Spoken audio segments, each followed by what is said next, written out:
What if I told you that perhaps the biggest news story of the year so far has been completely ignored, or better put, covered up by the mainstream media? No doubt our audience wouldn't be totally surprised by that revelation. However, I think the average person on the street would be totally shocked to find out that Russian President Vladimir Putin believes a war between Russia and the United States and its NATO allies is imminent. Diplomatic relations have deteriorated, and NATO's deployment of anti-missile systems in Europe is a direct violation of the Intermediate Range Nuclear Forces Treaty, the INF, between Russia and the United States. And that's because these anti-missile systems that NATO is putting on Russia's borders can easily and quickly be repurposed or converted to facilities capable of firing short and mid-range missiles. In a meeting with foreign press just last month, Vladimir Putin left no one in any doubt that the world is heading down a course which could lead to a nuclear war. We know year by year what's going to happen, and they know we know. It's only you that they tell these fables, and you buy it and spread it to the citizens of your countries. Your people do not feel a sense of the impending danger. This is what worries me.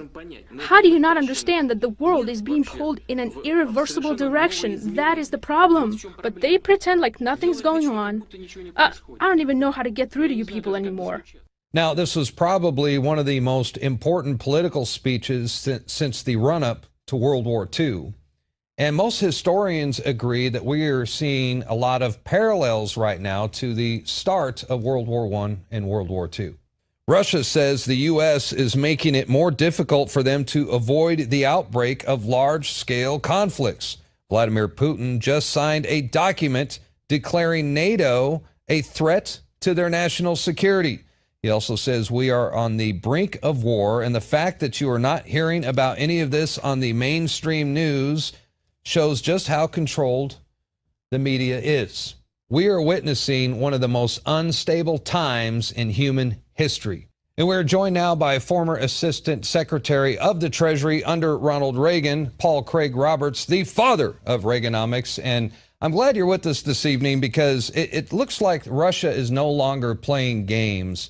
The United States has them basically backed up into a corner.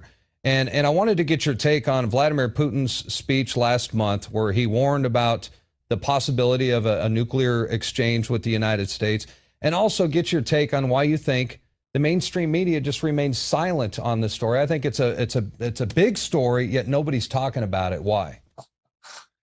Well, the West doesn't have a media, you know that. Yeah. They have in the United States, there's 6 big companies that own 90% of the media.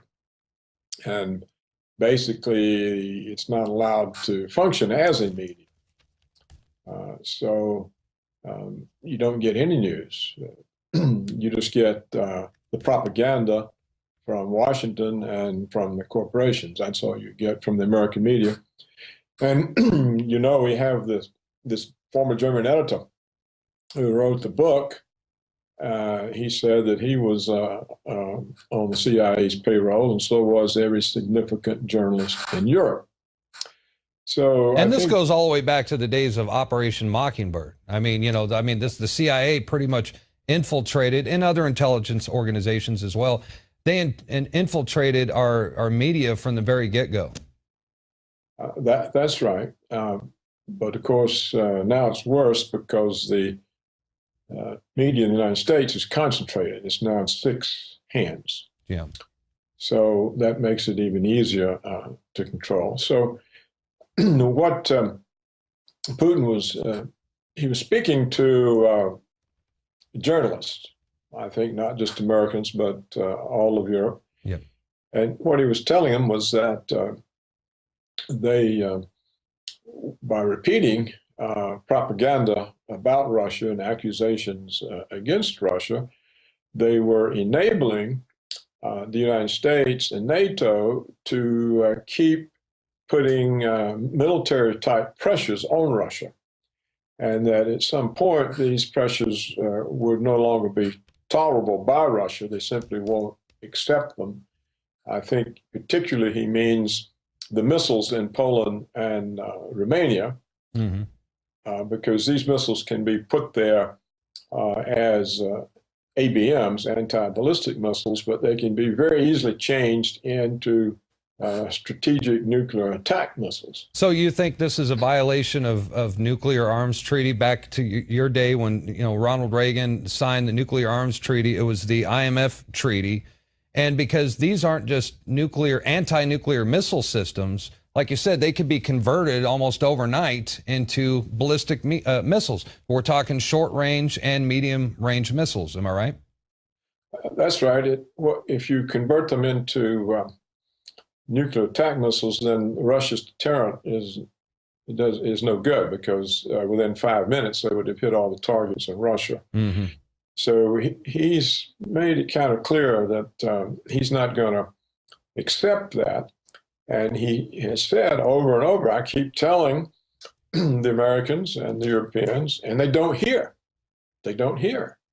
And he was pointing out to the journalists that because they just repeat propaganda and never tell the truth about anything, that this is why the people in Washington can be so reckless and take so many reckless steps that are serious strategic threats to Russia.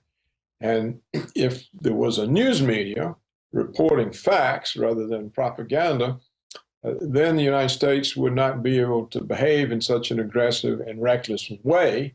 And therefore, the prospect of a war would be much smaller. He says repeatedly that Russia doesn't want war. He doesn't intend war, but that the Washington and NATO are behaving in such a reckless, aggressive fashion that he has to expect that they intend war. Because when all you hear all day long is lies about yourself and your country, you assume you're being set up. Well, and he calls the United States the empire of chaos. You know, I've heard him say that. I think the big wake-up call for Putin was back in 2013 with the false flag chemical attack in Syria that killed hundreds of innocent civilians, women and children included. And the United States was quick to blame Bashar al-Assad, the Syrian president. There is breaking news now from the war in Syria, and this could be significant. Reports that chemical weapons have been used in that conflict. These are some of the scenes now circulating on the internet of distressed children apparently suffering the after effects of a chemical attack. Some of the video footage is too distressing to broadcast, and it is unverified. But there are scores of dead, among them very young children. Good afternoon, everybody. 10 days ago, the world watched in horror as men, women, and children were massacred in Syria in the worst chemical weapons attack of the 21st century. The Assad regime, and only undeniably the Assad regime, unleashed an outrageous chemical attack against its own citizens. After careful deliberation, I have decided that the United States should take military action against Syrian regime targets. We can tell you beyond any reasonable doubt that our evidence proves the Assad regime prepared for this attack. I've watched debates in Congress. A congressman asked Mr. Kerry, is there Al-Qaeda? People say they've gotten stronger. He says no. I say officially, they aren't there. The main combat unit, the so-called Al-Nusra, is a unit of Al-Qaeda.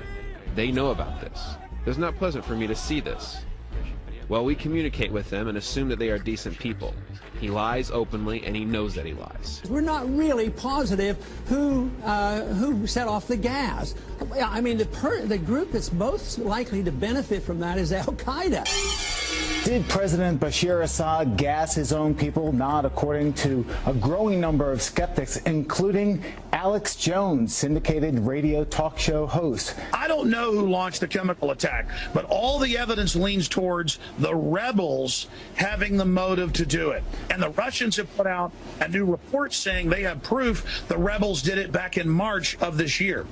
Some people here and there, amazingly, have questioned the evidence of this assault on conscience.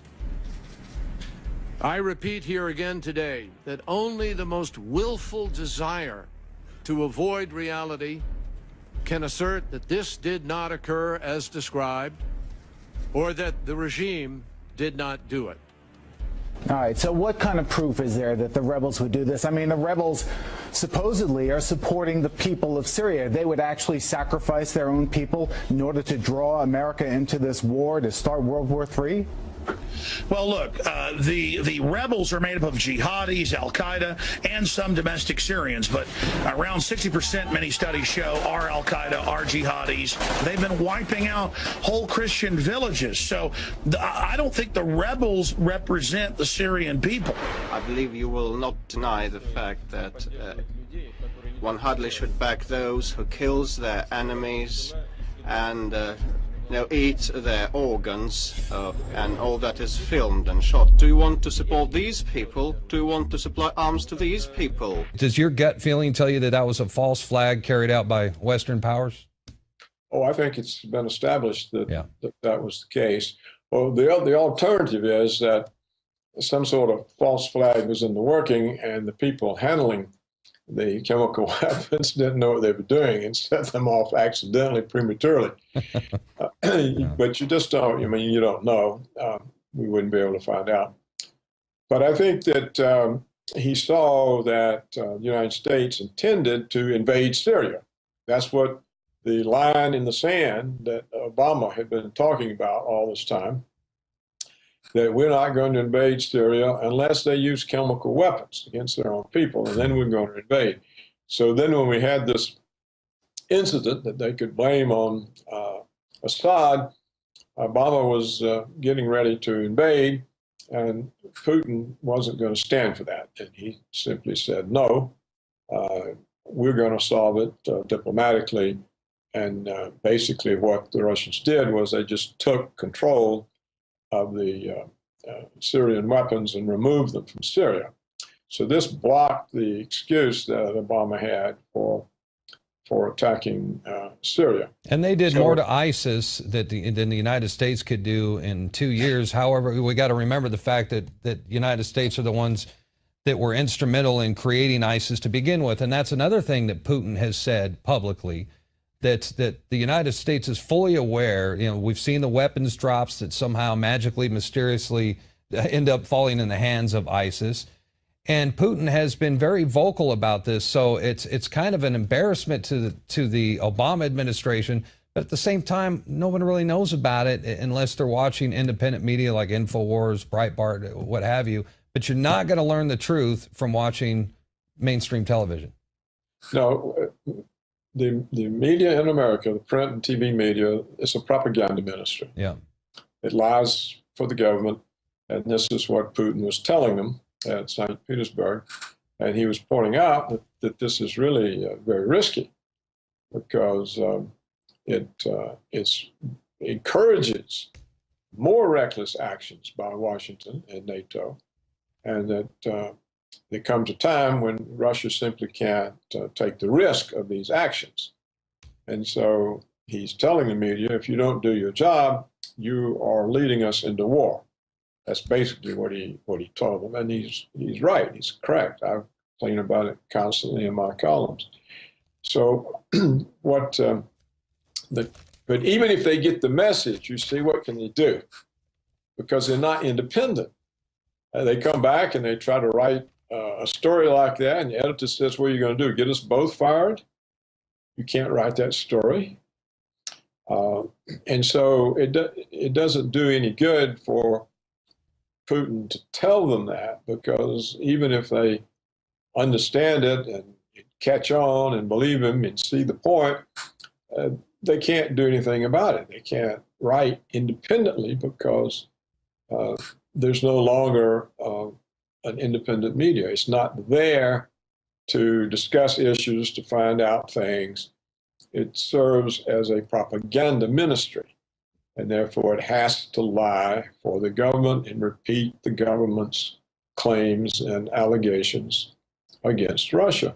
You know, they've got most of the American population believing that Russia is going to invade Poland any minute. Yeah. The Baltics any minute. And they also got everybody believing that Iran is going to attack us with nuclear missiles any minute. Thus, the reason for the anti-missile systems surrounding Russia, you know, and they're saying, oh, it's because of Iran. It's not because of Russia. It's because of Iran. And Putin's not buying it. Well, he's already made the point over and over that Iran never had any nuclear missiles, and that now they especially don't because the Russians have taken charge of their uranium enrichment, and they're not able to enrich anything beyond 5%. Mm-hmm. So there's no possibility of them making a nuclear weapon. So Putin knows that we're lying. And this is the danger in it all, because when you publicly tell so many lies and you know that the person you're talking about knows you're lying, mm-hmm. You put them on you put them on guard. So you know, out of this can come miscalculations, particularly on the part of the United States, because Russia continues to try to rely on diplomacy. But diplomacy is powerless if people don't care about the truth.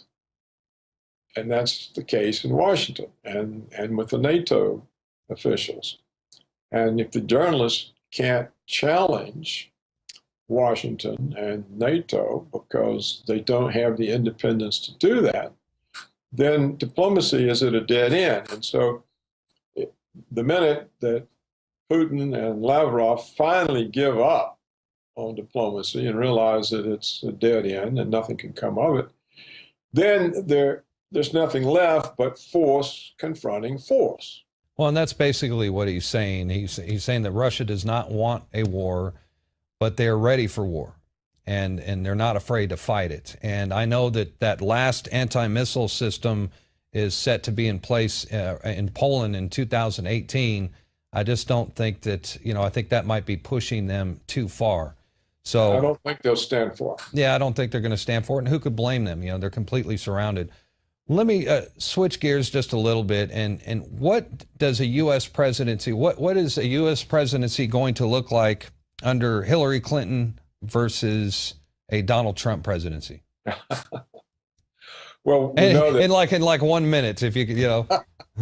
Well, we know Hillary is an agent for Wall Street, the military security complex.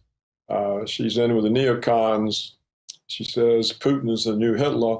So you'll end up in a major conflict with Russia. We pretty much know what to expect from Hillary Clinton. Yeah. Donald Trump, on the other hand, that's a mystery to me. I don't know what to expect from him. That's right. We don't know. And the real problem is that he doesn't know who to appoint to bring about any changes. Yeah. He's not been part of the policy process or the discussion process. He doesn't know who he could put in the offices that control the government that would move it in the direction he wants to go. And so the whole question is, who will end up staffing his government? Who will control it? And I don't think he's clued in on that part of it, because the president, he's dependent on the information flows. So we're at that point where we need change, real change. We have a guy who might be inclined to do that, but I don't think he knows exactly what to do or who to put in office to be able to control his own government. You know, whether or not the president can use his office to change policy depends on how the government's staffed. If it's not staffed with people that are going to support what he wants to do, he might as well not be there. Yeah, well, I totally agree. And going back to Vladimir Putin, he says that our media is being controlled and manipulated. We are being lied to. You know, you and I both totally agree about that. How important is independent media right now? Because, yeah, we're talking about the real threat of World War III, and nobody's talking about, when's the last time you heard the media talking about Hillary Clinton stealing the delegates from Bernie Sanders? It's just a non-issue. No, they prefer to talk about race war. They're always race baiting, or Pokemon. So there's a lot of issues that aren't being talked about. How important is independent media right now? Well, if the issues were being talked about, there wouldn't be any point of Alex Jones or me. Yeah. No, that's it. So the fact that that I have a lot of readers and Alex has an amazing number of people that watch his programs is an indication that a lot of Americans understand that they don't have a media and they have to go to alternative sources, which basically means the internet. So it's the only information we have. Unfortunately, you see, the bad guys can use it too. Yeah, absolutely. Yeah. And you can see on any kind of comments, the sites that have comment sections, they're plagued by trolls who are hired by the State Department, CIA, Israel. And bots. I mean, I've seen the same negative comments verbatim on like websites like yours, and it's the same exact, like they copy and paste on multiple websites on certain subjects. Yeah, they have to try to discredit us because we're telling the truth as best as we can find it out. And so they have to make all these personal attacks and try to discredit. And they do the same to Alex and his programs. So, but don't you think we're winning? I mean, it's a long, slow process, but nobody trusts the mainstream media anymore. I mean, our numbers are skyrocketing, and even, Fox News is still big, but compared to CNN and especially MSNBC, we're getting a lot of exposure right now. I think the truth is finally getting out. Well, we just have to keep trying. If Hillary gets in there, my prediction is we'll all be in jail. No, we'll be vaporized before the end of her first term. It's something we can laugh at, but it really is almost that dire. I mean, I just cannot imagine that. That's the end of the country. We're done. It's very dangerous. Here's what I want to say. All of my life, presidents worked to reduce the tensions with the Soviet Union. They were trying to reduce the tensions between nuclear powers. We had Kennedy working with Khrushchev. They defused the Cuban Missile Crisis. We had Nixon. He came up with SALT I. He got the strategic arms limitations. He got the ABM agreement. And of course, we had Carter with SALT II. We had Reagan in the Cold War with Gorbachev. Well, since George Herbert Walker Bush, the three presidents that have followed have all dramatically increased the tensions with the Russians. And when you increase tensions between nuclear powers, you're taking reckless chances. And there are many reasons not to have these weapons at all, because they rely on all kinds of electronic control systems that are full of glitches.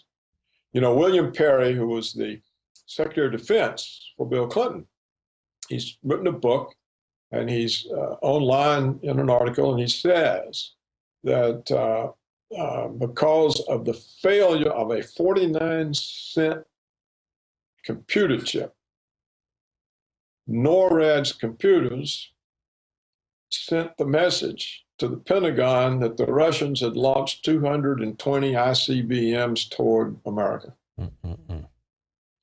Well, somebody had enough sense not to believe it.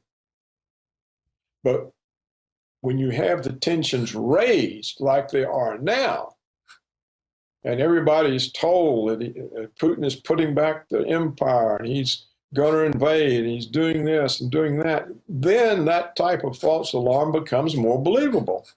Absolutely. So these are the kinds of real dangers that no one, as you said, there's no discussion about it in the presidential primaries, in the conventions, in the media. It's just not there for discussion.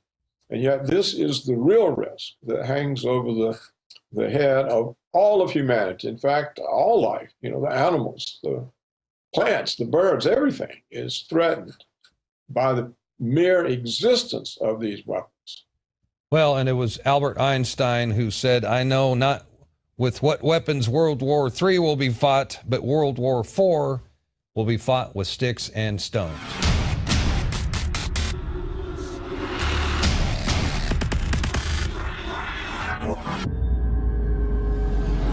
If you can't see the irony in having a gun ban enforced by men with guns, well, then you fail to understand why the Second Amendment was written in the first place. Throughout history, only slaves are disarmed. A well-regulated militia being necessary to the security of a free state. The right of the people. The right of the people. The right of the people to keep and bear arms shall not be infringed. For all of you actors out there who go to your red carpet events surrounded by full battle rattle SWAT teams while you accept your awards for your latest violent movie. For all you politicians who spend your 9 to 5 days scheming up ways to take away my Second